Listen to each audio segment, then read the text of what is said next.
Hello guys, welcome to Abhiyan IAS academy. Myself Pooja, UGC NET home science faculty. तो जो communication की हमारी paper 1 की लास्ट क्लास हुई थी, हमने उसमें डिस्कस किया था कुछ इंपॉर्टेंट टर्मिनोलॉजीज कम्युनिकेशन की। कम्युनिकेशन का मीनिंग क्या होता है, क्या एलिमेंट्स होते हैं, तो ये सब हमने डिस्कस किया था। तो आज की जो क्लास है उसमें हम स्टार्ट करेंगे ट्रेडिशंस ऑफ कम्युनिकेशंस।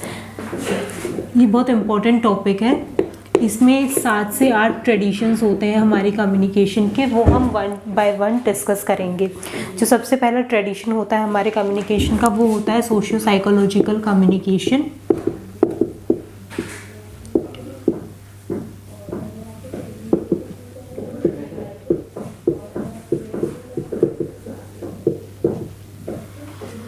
जो सोशियो साइकोलॉजिकल कम्युनिकेशन होता है, ये हमारे एक साइंटिफिक पर्सपेक्टिव को एम्फेसाइज करता है। जो सोशियो साइकोलॉजिकल कम्युनिकेशन है, ये टर्म जो दिया था हमारा, ये दिया था कार्ल होवलैंड और येल टीम ने। इन दोनों ने मिलके ये वाला टर्म दिया था। इस ट्रेडिशन में जो वर्ड हमें याद रखना है, वो हमें याद करना है स्लीपर इफेक्ट। क्वेश्चन आ सकता है कि स्लीपर इफेक्ट जो है वो कौन से ट्रेडिशन में था। स्लीपर इफेक्ट, तो स्लीपर इफेक्ट हमारा था सोशियो साइकोलॉजिकल कम्युनिकेशन के ट्रेडिशन में। सो स्लीपर इफेक्ट का क्या मतलब होता है कि जो क्रेडिबिलिटी होती है डज नॉट लास्ट। इसका मतलब है कि वो हमेशा के लिए नहीं रहती है। तो इसमें जो हमें चीज़ याद रखनी है, हमें एक तो नाम याद रखना है ट्रेडिशन का, सोशियो साइकोलॉजिकल कम्युनिकेशन, और ये दिया था हमारा टर्म कार्ल होवलैंड और येल ने। और इसमें हमारा आता है स्लीपर इफेक्ट, जिसका मतलब होता है क्रेडिबिलिटी जो होती है वो हमेशा के लिए नहीं रहती है। ये है हमारा फर्स्ट ट्रेडिशन कम्युनिकेशन का।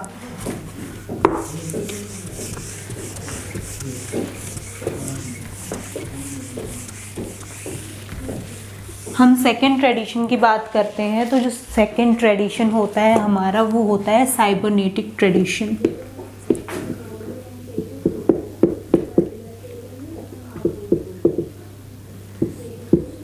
जो साइबरनेटिक ट्रेडिशन हमारा, वो जो साइंटिस्ट थे जिन्होंने ये दिया था, उसका नाम था वियनर।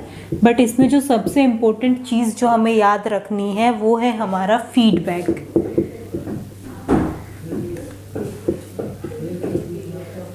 ये क्वेश्चन बहुत बार NT-UGC नेट में जो आया है, इम्पोर्टेंट है कि जो फीडबैक है वो कौन से ट्रेडिशन में होता है कम्युनिकेशन के में, तो वो होता है हमारा साइबरनेटिक ट्रेडिशन में। इसमें क्या हो जाता है, इसमें रिडंडेंसी जो होती है उसको डिक्रीज़ किया जाता है। अब जो रिडंडेंसी है उसका मतलब क्या होता है? रिडंडेंसी का मतलब होता है एक तरह से रिपीटेशन, की वो चीज़ कितनी बार रिपीट हो रही है।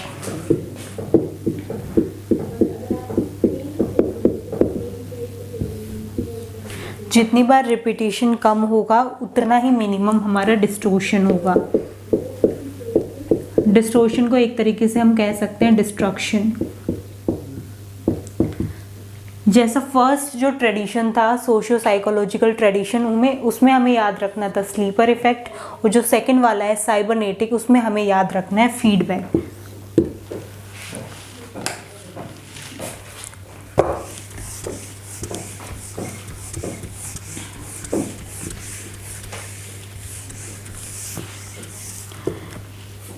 जो थर्ड वाला हमारा ट्रेडिशन है रिहोट्रिकल ट्रेडिशन।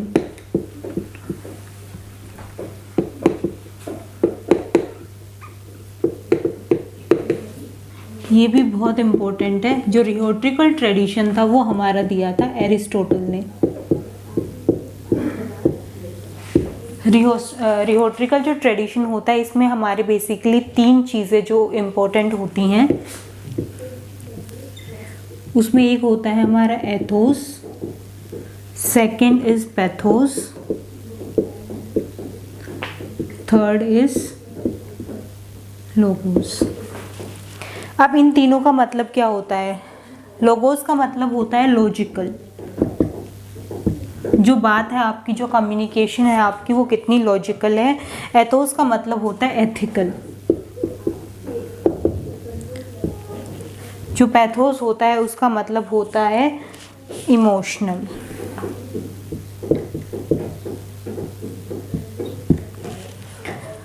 रिहोट्रिकल ट्रेडिशन जो है वो किसने दिया? एरिस्टोटल ने। ये वाला क्वेश्चन भी बहुत बार यूजीसी नेट में आया है पेपर 1 में। और इसके जो 3 कंपोनेंट्स है, एथोस, पैथोस और लोगोस, ये भी आए हैं हमारे यूजीसी नेट के एग्ज़ाम में। एक तरीके से रिहोट्रिकल ट्रेडिशन का मतलब होता है, हम इसको रिलेट कर सकते हैं मास कम्युनिकेशन से। एक इंसान कैसे अपनी ऑडियंस के साथ कम्युनिकेट करता है, उसकी क्या पावर होती है।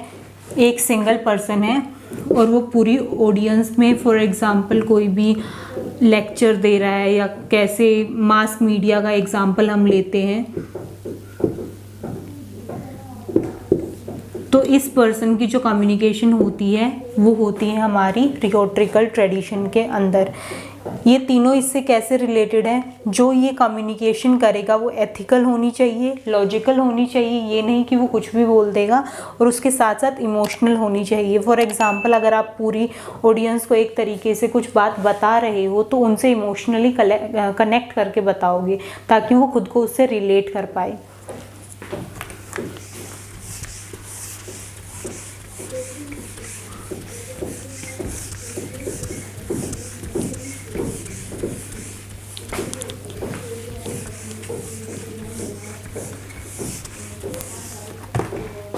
इसके बाद जो हमारा आता है वो आता हमारा सीमियोटिक ट्रेडिशन। जो सीमियोटिक ट्रेडिशन होता है उसमें बेसिकली हमारी बात करी जाती है सिंबल्स की, साइंस एंड सिंबल्स।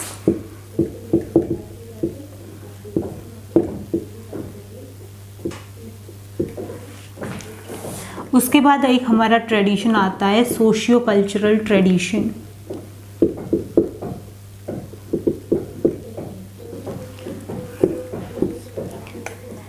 तो अभी तक हमारे कितने ट्रेडिशन हो गए? फर्स्ट था हमारा साइको सोशल ट्रेडिशन, सेकंड था हमारा cybernetic tradition, third was rhetorical, fourth was semiotic and fifth was sociocultural tradition.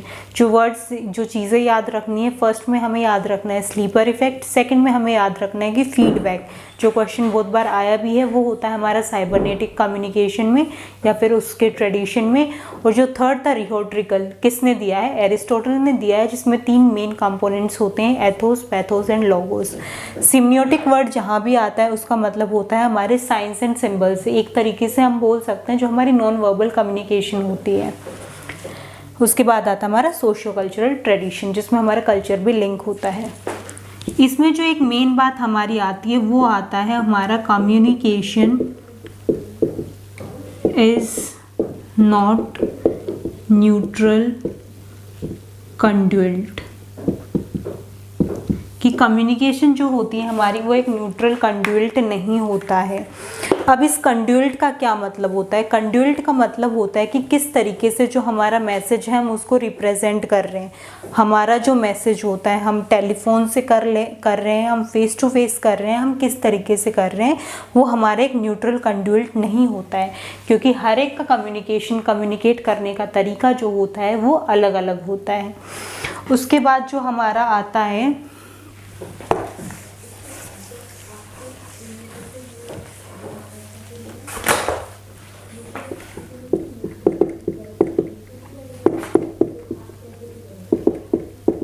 Critical tradition. Critical tradition का हमारा एक तरीके से अगर हम इसको रिलेट करते हैं तो हम फ्रैंकफर्ट स्कूल से हम इसको रिलेट कर सकते हैं।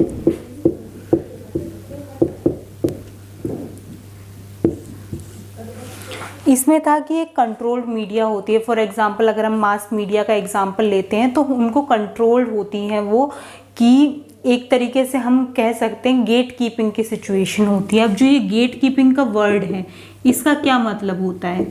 गेट कीपिंग का एक तरीके से मतलब होता है फिल्टरेशन। अब कम्युनिकेशन में वो फिल्टरेशन किस तरीके से होती है? जैसे ये एक इंडिविजुअल है, इसने कोई स्टेटमेंट दिया, अब यहाँ पे मीडिया है, मीडिया को वो स्टेटमेंट जो होता है पूरी पब्लिक तक पहुंचाना है। ये हमारी पब्लिक है। यहाँ से जो स्टेटमेंट आया, यहाँ पे जो मीडिया है वहाँ से फिल्टर करके वो स्टेटमेंट जो है पब्लिक तक जाएगा। मतलब जो उन्होंने स्टेटमेंट दी उसमें से मेन पॉइंट्स निकाल के एज अ गेट कीपर कि कौन सा उनको पब्लिक के सामने रिप्रेजेंट करता है। फिल्टरेशन का मतलब होता है ना, एक तरीके से इम्प्योरिटी को निकाल के जो प्योर चीज़ होती है उसको बाहर लेके आना। तो उसी तरीके से जो भी स्टेटमेंट होती है उसके मेन पॉइंट्स को निकाल के जो आगे ले जानी होती है पब्लिक के सामने, उसको कहा जाता है फिल्टरेशन या गेट कीपिंग। ये हमारा आता है क्रिटिकल ट्रेडिशन में।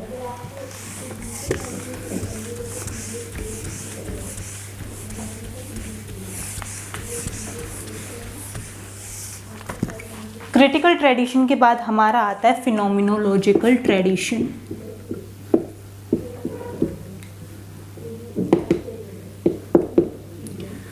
अब इस ट्रेडिशन में जो हमें टर्म्स याद करनी है वो हमें 3 इम्पोर्टेंट टर्म्स याद करनी है, जिसमें हमारा होता है congruence, second is empathy and third is uncontrolled positive response.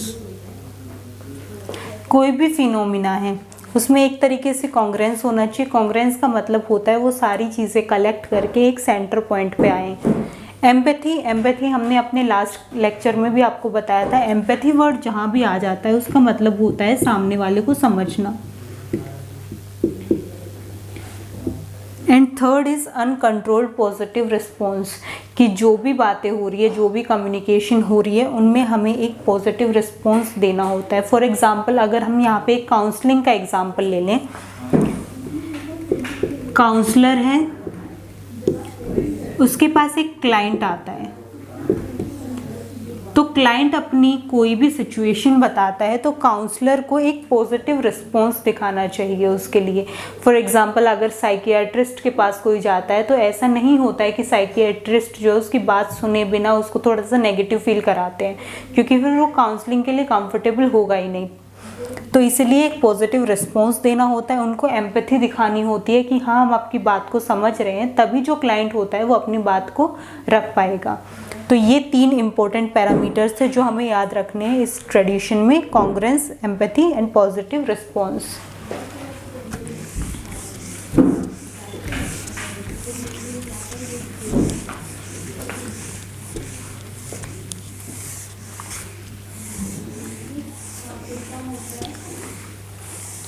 तो अभी जो हमने बात की ट्रेडिशंस ऑफ कम्युनिकेशन की, ये जितने भी 7-8 ट्रेडिशंस हैं ये बहुत ही इंपॉर्टेंट है। इनके जो मेन टर्म्स हैं वो हमें याद रखनी है, वहीं से डायरेक्ट क्वेश्चन आपके नेट के एग्ज़ाम में आते हैं। उसके बाद जो नेक्स्ट टॉपिक अभी हम कवर करेंगे वो होगा हमारा फीचर्स ऑफ कम्युनिकेशन। जो कम्युनिकेशन होता है उसके क्या क्या फीचर्स होते हैं। फर्स्ट इज कम्युनिकेशन जो होती है वो कॉन्टिन्यूअस होती है। कॉन्टिन्यूअस किस तरीके से होती है कि कम्युनिकेशन कभी भी रुक नहीं सकती है। अगर आप वर्बल नहीं कर रहे हो तो नॉन वर्बल कम्युनिकेशन हमेशा होती ही रहती है। हो सकता है इंटरपर्सनल ना हो, ग्रुप कम्युनिकेशन ना हो, तो इंट्रापर्सनल कम्युनिकेशन होती है। इंट्रापर्सनल कम्युनिकेशन का मतलब होता है जब इंसान अपने आप से कुछ ना कुछ बातें कर रहा होता है। तो इसीलिए जो कम्युनिकेशन का फर्स्ट फीचर होता है that is communication is continuous, हमेशा वो कॉन्टिन्यूअस रहती है। सेकंड जो फीचर है कम्युनिकेशन का वो है कि कम्युनिकेशन इज़ परवेसिव। परवेसिव का मतलब होता है हर जगह पे प्रेजेंट होना, जिसको ओमनी प्रेजेंट भी बोला जाता है साइंटिफिक लैंग्वेज में। तो कम्युनिकेशन जो होती है हमारी वो परवेसिव होती है, हर जगह पे प्रेजेंट होती है। नेक्स्ट अगर हम बात करते हैं फीचर की, तो कम्युनिकेशन जो होती है हमारी 2 वे प्रोसेस होती है। 2 वे प्रोसेस कैसे होती है, जो मैंने लास्ट क्लास में भी बताया था कि 1 वे प्रोसेस का मतलब होता है सेंडर ने अपना मैसेज रिसीवर को भेज दिया, बट वो हमारी इफेक्टिव कम्युनिकेशन नहीं होती। इफेक्टिव कम्युनिकेशन होती है जब रिसीवर उसका फीडबैक देता है और फिर वो कॉन्टिन्यूअस वे में डायरेक्ट कम्युनिकेशन जो है वो चलती रहती है, उधर से भी और उधर से भी। इसी तरीके से वो 2 वे कम्युनिकेशन होती है। जो फोर्थ है उसका होता है कि कम्युनिकेशन जो होता है वो हमेशा एक कॉन्टेक्स्ट के साथ होती है। जो कॉन्टेक्स्ट होती है वो हम आगे पढ़ेंगे। कॉन्टेक्स्ट में आता है जैसे फिजिकल कॉन्टेक्स्ट हो गया, साइकोलॉजिकल कॉन्टेक्स्ट हो गया, एक तरीके से जहाँ पे आप हो। जैसे फिजिकल कॉन्टेक्स्ट की अगर हम बात कर रहे हैं तो फिजिकली हम कैसे उस चीज़ से रिलेट हैं, साइकोलॉजिकल बात करें तो कि हमारा स्टेट ऑफ माइंड क्या है उस टाइम पे। तो इस तरीके से कॉन्टेक्स्ट जो होता है वो एक कॉन्टेक्स्ट हमेशा एक कम्युनिकेशन के साथ रहता है। तो अभी तक जो हमने पढ़ा उसमें था कि जो कम्युनिकेशन होती है हमारी कॉन्टीन्यूअस होती है, परवेसिव होती है, हर जगह पे प्रेजेंट रहती है, टू वे कम्युनिकेशन होती है, मतलब सामने वाले के फीडबैक की भी ज़रूरत होती है। कुछ मैसेज की अगर हम बात करें, कॉन्टेक्स्ट की अगर हम बात करें तो फॉर एग्जांपल अगर हम एग्जांपल लेते हैं, किसी से हम एक गिलास पानी मांगते हैं तो उसके अलग अलग तरीके होते हैं। हम एक सीधा सिंपल वे में रिक्वेस्ट कर सकते हैं, please give me a glass of water. दूसरा हम ऑर्डर कर सकते हैं, give me a glass of water. ये बात हो गई जो हमने पैरा लैंग्वेज की बात की थी कि हम क्या कह रहे हैं वो डिपेंड नहीं करता है, हम किस तरीके से बात कर रहे हैं वो भी डिपेंड करता है, जिसको वोकैलिक्स या फिर वोकल्स भी बोला जाता है। तो ये अलग अलग तरीके होते हैं कम्युनिकेशन को आगे लेके जाने के। तो उसके बाद आता है हमारा डायमेंशंस ऑफ कम्युनिकेशन।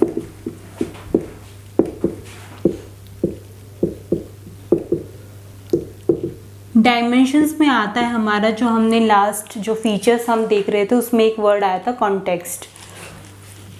तो उन्हीं कॉन्टेक्स्ट को यहाँ पे डिस्क्राइब किया जाएगा। इसमें मेन हमारे आते हैं physical context, social context,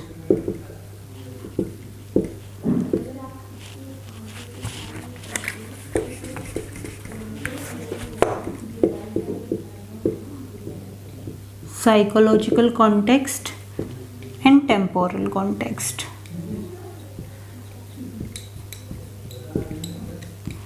physical context का मतलब होता है जो स्पेसिफिकली जगह के बारे में बात करी जाती है। फॉर एग्जांपल जो हमारी कम्युनिकेशन हो रही है वो किसी क्लासरूम में हो रही है, किसी कॉन्फ्रेंस हॉल में हो रही है, या फिर अगर हम इनफॉर्मल कम्युनिकेशन की बात करें, हम कहीं गार्डन में बैठे अपने घर पे बैठे हैं, तो वो जो लोकेशन होती है, जो एटमॉस्फेयर होता है, वो होता है हमारा फिजिकल कॉन्टेक्स्ट।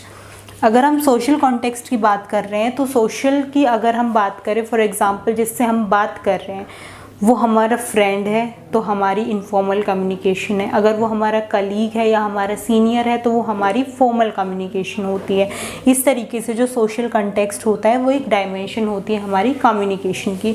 उसके बाद आता है हमारा साइकोलॉजिकल कम्युनिकेशन। साइकोलॉजिकल मतलब हमारा स्टेट ऑफ माइंड उस टाइम पे क्या है जब हम वो कम्युनिकेशन कर रहे हैं। उसके बाद आता है टेम्पोरल। टेम्पोरल का मतलब होता है टाइम। जो हमने कल जो क्लास हुई थी हमारी जिसमें हमने बात की थी क्रोनोमिक्स की, जिसका मतलब होता था टाइम, तो किस टाइम पे वो बात करी जा रही है। तो ये डायमेंशंस है कुछ हमारे कम्युनिकेशन की। फिजिकल कॉन्टेक्स्ट कहाँ है, सोशल कॉन्टेक्स्ट क्या है, साइकोलॉजिकल क्या है और टेम्पोरल क्या है। ये सारी चीज़ें जो होती हैं हमारी कम्युनिकेशन से रिलेटेड होती हैं। इसके अलावा भी एक दो जो होते हैं हमारे कॉन्टेक्स्ट होते हैं, जैसे हमारा हिस्टोरिकल कॉन्टेक्स्ट हो गया कि हमने किसी से पहले बात की तो उसका वो इम्प्रेशन क्या था वो हमारे दिमाग में रहता है जो हम आगे की बात करते हैं। फॉर एग्जांपल किसी से हमने पहले बात की थी और वो पर्सन हमसे सेकंड टाइम मिल रहा है, अगर तब वो प्लीजेंट कम्युनिकेशन थी, अच्छे से बात हुई थी, तो हम ज़्यादा खुशी से उस इंसान से बात करेंगे। बिसाइड्स अगर हमारी पिछली कम्युनिकेशन जो थी वो ख़राब रही थी तो हम थोड़ा सा अनईजी फील करते हैं उस टाइम पे। तो वो हमारा आ जाता है हिस्टोरिकल कॉन्टेक्स्ट में।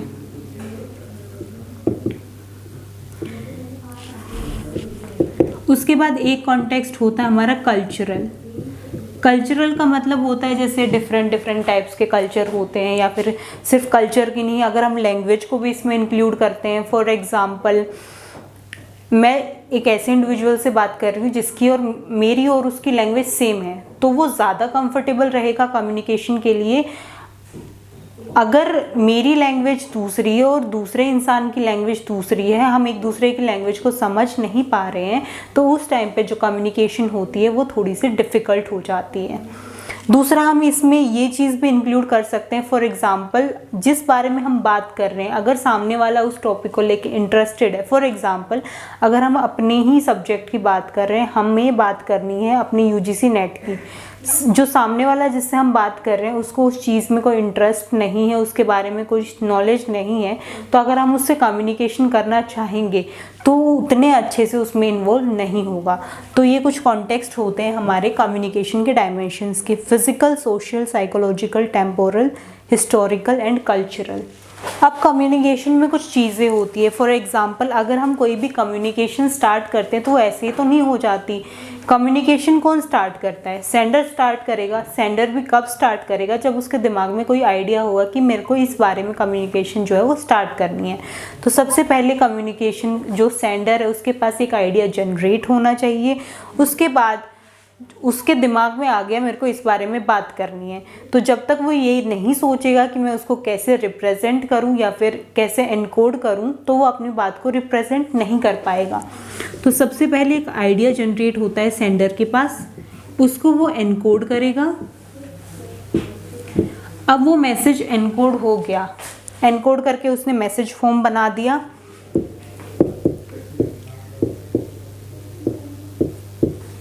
अब वो क्या करेगा? उस मैसेज को जिसको उसको पहुंचाना है, जिसके साथ उसको कम्युनिकेट करना है, उसके पास पहुंचाएगा।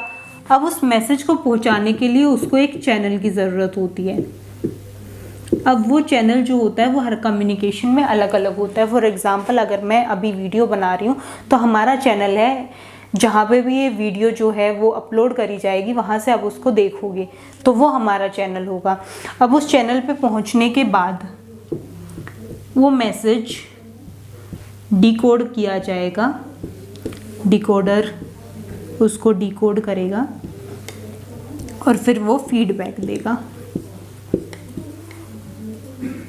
किसको? जिसने आइडिया जनरेट किया वो कौन था? सेंडर। ये हमारी पिछली क्लास में भी हुआ था और इसके सीक्वेंस के ऊपर बहुत सारे क्वेश्चंस आते हैं कि सबसे पहले सेंडर आएगा, वो मैसेज को एनकोड करेगा, एनकोड करके मैसेज बनेगा, वो किसी चैनल के थ्रू जाएगा, फिर वो डिकोड होगा डिकोडर के द्वारा और फिर वो डिकोडर जो है वो उसका फीडबैक देगा। तो ये ऐसे एक कम्युनिकेशन जो होते हैं वो कॉन्टिन्यूस वे में चलता रहता है। तो अभी हमने 2 टॉपिक्स किए हैं अभी कम्युनिकेशन के इस क्लास में, traditions of communication and features of communication, और एक छोटा सा टॉपिक जो हमने लिया था कॉन्टेक्स्ट ऑफ कम्युनिकेशन। उसके बाद जो आज टॉपिक हम कवर करेंगे वो है हमारा एक निमोनिक्स।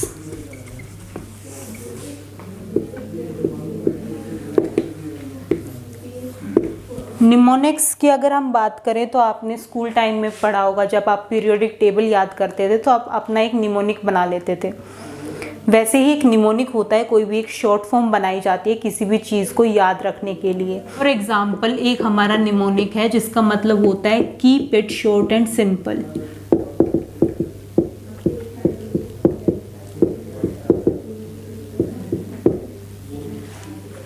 ये एक हमारा निमोनिक्स है। तो किसी भी चीज़ को याद रखने के लिए हम अपने खुद के भी निमोनिक्स बना सकते हैं या फिर कुछ एब्रीविएशन यूज़ भी होती हैं। फॉर एग्जांपल अगर मैं स्कूल का भी एग्जांपल लेती हूँ, जब हमारी पीरियोडिक टेबल हमें याद कराई जाती थी या फिर जो हमारा मैथमेटिक्स में जो भी हमारा वो होता था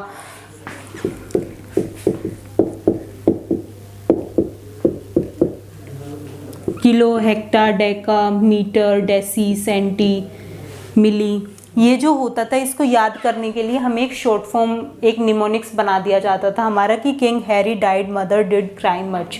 उससे हम इसको याद रखते थे। तो ये भी हमारा एक निमोनिक्स ही होता था। पीरियोडिक टेबल की भी अगर हम बात करते हैं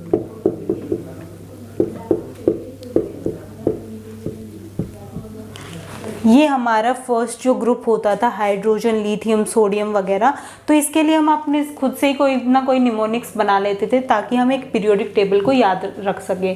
तो वो होता है निमोनिक्स जो एक नॉर्मल लाइफ में हर कोई यूज़ करता ही है। अब हम आते हैं फंक्शंस ऑफ कम्युनिकेशन पे।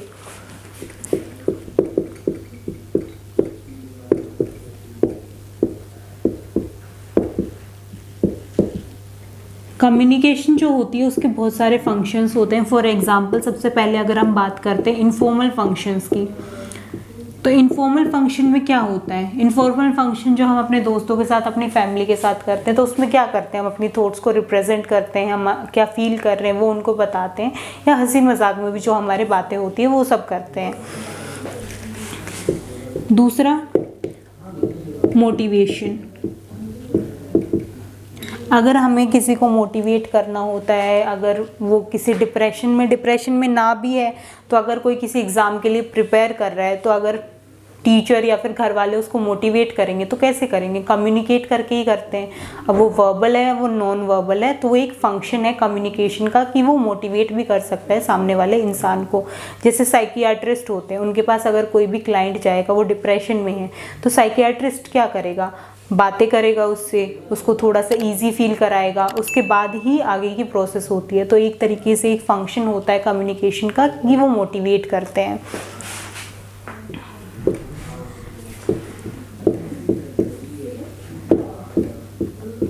कंट्रोल फंक्शन उस वे में नहीं कि हम सामने वाले को कंट्रोल करते हैं, इस तरीके से कि हमें जो बात करनी है हमें कंट्रोल मैनर में करेंगे। फॉर एग्जांपल, हमें कुछ बात अपनी सामने वाले को रिप्रेजेंट करनी है, बट हम उसको नहीं कर पा रहे हैं, उसको समझा ही नहीं पा रहे हैं कि हम क्या कहना चाहते हैं, तो हमारी इफेक्टिव कम्युनिकेशन होगी नहीं। तो जब तक हम अपने मैसेज को कंट्रोल करना नहीं सीखेंगे, अच्छे से एनकोड करना नहीं सीखेंगे, तो सामने वाला उसको नहीं समझ पाएगा। तो इसीलिए एक फंक्शन है कंट्रोल फंक्शन। नेक्स्ट हमारा फंक्शन आता है इमोटिव फंक्शन। इमोटिव फंक्शन मतलब इमोशंस। जो कम्युनिकेशन होती है वो हमारे इमोशंस जो होते हैं उनको एक तरीके से रिप्रेजेंट कराती है। वर्बली हम बोल के बता सकते हैं, मैं खुश हूँ, मैं दुखी हूँ, मैं परेशान हूँ, या फिर नॉन वर्बल भी जो साइंस होते हैं उनसे भी पता चल जाता है कि सामने वाला जो इंसान है वो क्या फील कर रहा है, उसके क्या इमोशंस है। तो ये हमारा था इमोटिव फंक्शन कि हमें अपने इमोशंस को हम एक्सप्रेस कर देते हैं by the help of communication. उसके बाद एक फंक्शन हमारा होता है डायरेक्टिव। डायरेक्टिव कैसे होती है कम्युनिकेशन? फॉर एग्जाम्पल, हम किसी को डायरेक्शंस दे रहे हैं। अब वो डायरेक्शंस पॉजिटिव भी हो सकते हैं, नेगेटिव भी हो सकते हैं। डायरेक्शंस हमारा कोई छोटा भाई बहन, या फिर अगर हम सीनियर है तो हमारा कोई एम्प्लॉय कुछ काम कर रहा है, वो हमसे पूछने आता है ये काम कैसे करना है, तो उस टाइम पे हम उनको डायरेक्शंस दे सकते हैं कि आपको ये ऐसे ऐसे करना है। या फिर कोई कुछ काम कर रहा है हमारे नोन में और हमें दिखता है कि वो काम ऐसे नहीं, गलत तरीके से हो रहा है, तो हम उसको डायरेक्ट कर सकते हैं कि ये ऐसे नहीं, ऐसे होगा। तो इस तरीके से एक फंक्शन होता है कम्युनिकेशन का हमारा डायरेक्टिव फंक्शन। एक फंक्शन आता है मेटालिंग्विस्टिक फंक्शन। मेटालिंग्विस्टिक का मतलब होता है, मेटा वर्ड जहाँ भी आपका यूज होता है उसका मतलब होता है बियॉन्ड। आगे आपका एक टर्म भी आएगा मेटा कम्युनिकेशन। मेटा कम्युनिकेशन का भी वहाँ मतलब होता है कम्युनिकेशन बियॉन्ड कम्युनिकेशन। तो मेटा लिंग्विस्टिक मतलब जहाँ पे हम अपना लैंग्वेज से नहीं बता पाते, वहाँ पे हमारे जो एक्शंस होते हैं, मतलब जो हमने ट्रेडिशन में बात की थी, एक सिमियोटिक ट्रेडिशन जिसमें हमारे साइंस एंड सिंबल्स हमारी कम्युनिकेशन को रिप्रेजेंट करते हैं, जिनको नॉन वर्बल भी कहा जाता है, that is Meta linguistic function. उसके बाद हमारा आता है कंटेक्चुअल फंक्शन। कंटेक्चुअल फंक्शन जो हमने कंटेक्स्ट की बात करी थी, फिजिकल, सोशल, टेम्पोरल, तो हम अगर उन्हीं में से किसी का एक एग्जांपल लेते हैं, फॉर एग्जांपल हम टेम्पोरल कॉन्टेक्स्ट का मतलब लेते हैं। टेम्पोरल का मतलब था टाइम। तो फॉर एग्जांपल हमारी आगे की जो क्लास होगी वो कल 12 बजे होगी, तो जो कल, टुमारो, ये हमारा क्या है? ये हमारा कंटेक्चुअल फंक्शन है कि वो हमें टाइम का भी बताता है। अब कंटेक्चुअल में हम फिजिकल भी ले सकते हैं कि फॉर एग्जांपल हमारी मीटिंग होनी है, तो हम उसका जो वेन्यू वो डिसाइड करते हैं कि जो हमारी मीटिंग होगी वो इस जगह पे होगी, दैट इज़ फिजिकल कॉन्टेक्स्ट।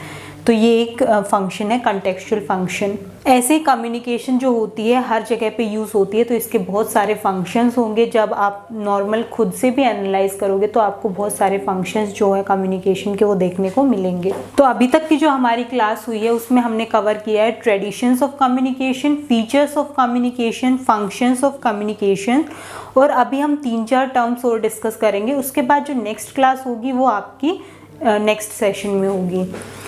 कुछ वर्ड्स आते कम्युनिकेशन में जो हमने स्टार्टिंग में पिछली क्लास में बात की थी, इंपॉर्टेंट टर्मिनोलॉजीज, वैसे ही डेनोटेशन एंड कैनोटेशन, कॉनोटेशन, ये टर्म आपको कम्युनिकेशन में बहुत यूज में दिखेंगे। डेनोटेशन का मतलब होता है कोई भी डिक्शनरी वर्ड होता है, कोई भी डिक्शनरी मीनिंग है किसी भी वर्ड का, तो उसका मतलब होता है डेनोटेशन। तो कहीं भी डिक्शनरी मीनिंग की बात हो रही, दैट इज डेनोटेशन। कैनोटेशन का मतलब होता है जो हमारा नॉर्मल इंडिविजुअल की जो फीलिंग होती है, डिक्शनरी नहीं, जो हमारे इमोशंस होते हैं, दैट इज कैनोटेशन।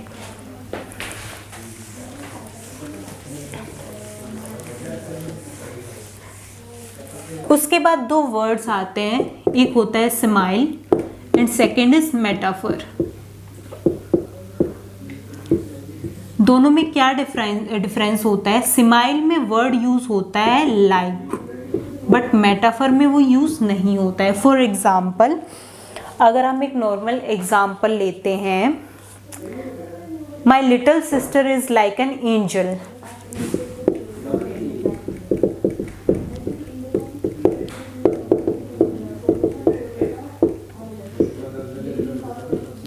मतलब जो मेरी छोटी बहन है वो एक परी के जैसी है। यहाँ पे हमने वर्ड किया लाइक, उसके जैसी है, वो है नहीं बट उसके जैसी है, दैट इज स्माइल। बट अगर हम यहाँ से इस लाइक वर्ड को हटा देते हैं और सीधा लिखते हैं माई लिटिल सिस्टर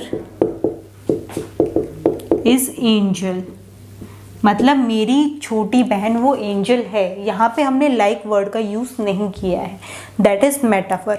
स्माइल और मेटाफर में हमारा यही डिफरेंस होता है, जहाँ पे हमने लाइक का यूज़ कर दिया कि उसके जैसी है, दैट इज़ स्माइल, बट जहाँ पे हमने सीधा सीधा बोला कि ये इसके जैसा है, दैट इज़ मेटाफर। तो आज की क्लास के लिए इतना ही। आगे की जो कम्युनिकेशन की क्लासेस हमारी होंगी वो नेक्स्ट लेक्चर में होंगी। Thank you.